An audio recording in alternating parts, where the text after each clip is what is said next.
అనగనగనగనగా ఒక అడవి. అడవిలో సహజంగా చాలా జంతువులే ఉంటాయి. అలాగే అడవిలో కూడా పిల్లి, ఎలుక రెండూ ఉన్నాయి. పిల్లులు ఎలుకల్ని పట్టుకొని తింటాయి. అది సహజం. ఎలుకలకు కూడా పిల్లులంటే మహాభయం. అందుకని పిల్లులు ఎక్కడ కనబడ్డా కానీ ఎలుకలు తప్పించుకొని పారిపోతాయి. కానీ ఈ కథ విచిత్రంగా ఉంటుంది. ఏమిటంటే పిల్లి, ఎలుక రెండు స్నేహం చేసుకుంటాయి. అలాగా ఎలుక పిల్లంటే భయం లేదు, పిల్లికి ఎలుకలు తినాలన్న కోరిక లేదు. అందుకని ఇవి రెండు మంచిగా స్నేహంగా ఉంటాయి. పిల్లి ఎలుక స్నేహం ఏమిటి అని చెప్పేసి అడవంతా పాకేసింది. అడవంతా పాకటంతో పాటు పిల్లి ఎలుక కూడా మామూలు స్నేహం కాదది, గాఢంగా స్నేహంగా ఉండేవి. అవి అలాగా స్నేహంగా ఉండటం అడవిలో కొన్ని జంతువులకు అస్సలు నచ్చేది కాదు. ఎందుకంటే పిల్లికి, ఎలుకకు బాగా వైరం, అస్సలు పడదు. అలాంటి ఈ పిల్లి, ఎలుక ఎలా స్నేహంగా ఉన్నాయి అని అన్ని జంతువులకు కూడా ఆశ్చర్యంగా అనిపించేది. పిల్లి మంచిగా పాటలు పాడుతూ ఉండేది. ఎలుక పిల్లి పాటలకు తగ్గట్టు మంచిగా డాన్సులు వేస్తూ ఉండేది. అవి అలాగా ఎప్పుడూ సంతోషంగా, బాధ అనేదే లేకుండా హాయిగా జీవిస్తూ ఉంటాయి. ఎలుకల్లో ఉన్న కొన్ని ఎలుకలు ఈ ఎలుక దగ్గరికి వచ్చి, నువ్వు పిల్లితోటి ఎందుకు స్నేహంగా ఉంటున్నావు? అది అస్సలు మంచిది కాదు. పిల్లి ఏ రోజుకైనా మనకు శత్రువే. అలాంటి శత్రువుని నమ్మి నువ్వు స్నేహంగా ఎలా ఉండగలుగుతున్నావు? ఏ రోజుకైనా దాని నుంచి నీకు ప్రమాదం పొంచి ఉంటుంది.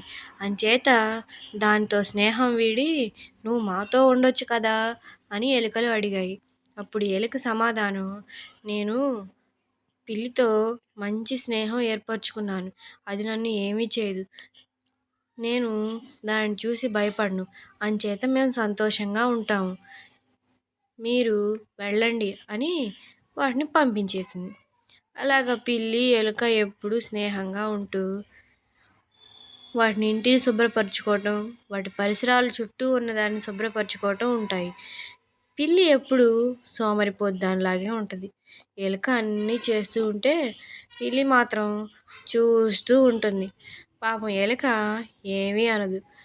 పోనీలే మిత్రమా, నువ్వు పడుకో, నేను చేస్తాలే, నువ్వెందుకు కష్టపడేది అని ఎలుకే ఎప్పుడు పిల్లికి సాయంగా ఉంటూ దానికి సహాయం చేస్తూ మంచిగా ఉండేది. కానీ పిల్లికి ఎప్పుడూ ఒక ఆలోచనే, ఏదో ఒకరోజు నాకు ఆహారం దొరకకపోతే ఈ ఎలుక నాకు ఆహారం అయిపోతుందా? చూడాలి మరి. నా ఆకలి తీర్చడానికి ఇది ఆహారం అవుద్దా అవ్వదా? ఇన్ని చేస్తుంది కదా నా కోసం, మరి ఆ పని చేసిద్దా చేయదా అని మనసులో ఆలోచించుకుంటూ ఉంది.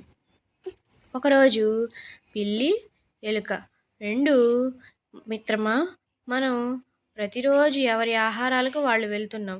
కానీ ఈసారి అలా కాకుండా ఇద్దరం ఏదో ఒకరోజు కలిసి ఆహారంకి వెళ్దాం అని పిల్లి అంది. దానికి ఎలుక, ఏదో ఒకరోజు ఎందుకు, ఈరోజే వెళ్దాం అని అంది. అవునా మిత్రమా, సరే, మనం ఈరోజే వెళ్దాం. మనం ఎక్కడికి వెళ్దాం? మనం ఇద్దరం కలిసి వెళ్ళటం ఇదే మొదటిసారి. బాగా మంచిగా మాట్లాడుకుంటూ ఇంకా ఎన్నెన్నో కబుర్లు చెప్పుకుంటూ వెళ్దాం. ఆ మాటలు విన్న తర్వాత పిల్లికి, ఎలుకకు ఎంతో సంతోషంగా అనిపించాయి. ఇక వెళ్దాం పద మిత్రమా, మనం వేటకు వెళ్దాం. నా ఆహారాన్ని నేను సంపాదించుకుంటాను, నీ ఆహారాన్ని నువ్వు సంపాదించుకో అని చెప్పేసి రెండు బయలుదేరాయి. ఎలుకకు కొంచెం దూరం వెళ్ళగానే ఎలుక దానికి దొరికిన ఆహారం కడుపు నిండా తింది. ఇక అంతే, చాలా హాయిగా, చాలా ప్రశాంతంగా తిరుగుతూ ఉంది. పిల్లికి ఎన్నెన్నో కబుర్లు చెబుతుంది. పిల్లి ఎంత వెతికినా కానీ దానికి మంచి ఆహారం దొరకనే లేదు. పాపం పిల్లి ఎలుక కొంచెమైనా పెట్టిద్దేమోనని ఆశగా ఎదురు చూస్తుంది. కానీ ఎలుకేమో తన మనసులో, నేను తినే ఆహారం పిల్లి తినదు కదా, పాపం దానిని అనవసరంగా బాధ పెట్టిన దాన్ని అవుతాను. పోనీలే, ఇంకొంచెం దూరం వెళ్ళామంటే దానికి మంచి ఆహారమే దొరుకుతుంది, అప్పుడు అది కూడా సంతోషంగా ఉంటుందిలే అని అనుకుంది. పిల్లి ఎంత వెతికినా కానీ దానికి మాత్రం ఆ రోజు అస్సలు ఆహారమే కనిపించలేదు. వెతికి వెతికి వెతికి పాపం సాలిపోయింది, అలసిపోయింది, నీరసం వస్తుంది. ఎంత వెతికినా కానీ పాపం ఆ పిల్లికి మాత్రం ఎంత మొక్క కూడా ఎక్కడా దొరకటం లేదు. మొక్క కాదు కదా, కనీసం తిని పారేసిన ఒక ఎముక కూడా దొరకలేదు. పాపం ఎంతో బాధగా ఉంది, ఎంతో కోపం కూడా వస్తుంది. తన మిత్రుడేమో కడుపు నిండా తిని సంతోషంగా ఉన్నాడు.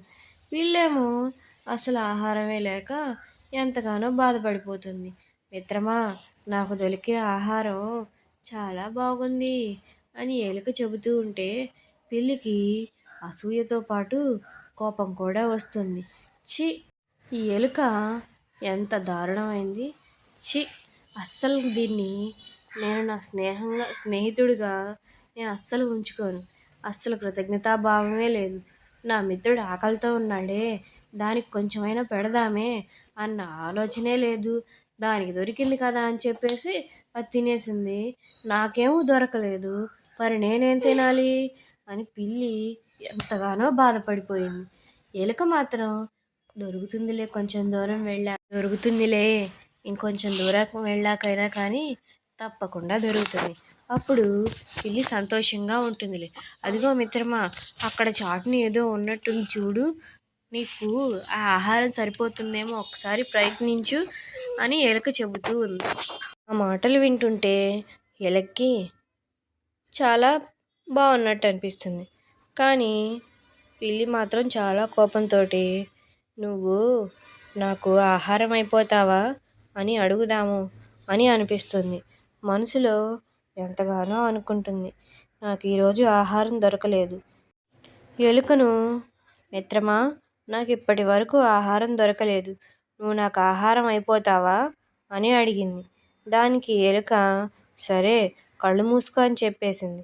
అది కళ్ళు మూసుకొని తెరవగానే ఎలుక ఒక అగ్గిపుల్ల తీసుకొని దానికి మంటను పెట్టి, ఇదిగో నా కాడికి వచ్చావా, నువ్వు అయిపోయావే అని అనగానే పిల్లికి మరింత కోపం వచ్చింది.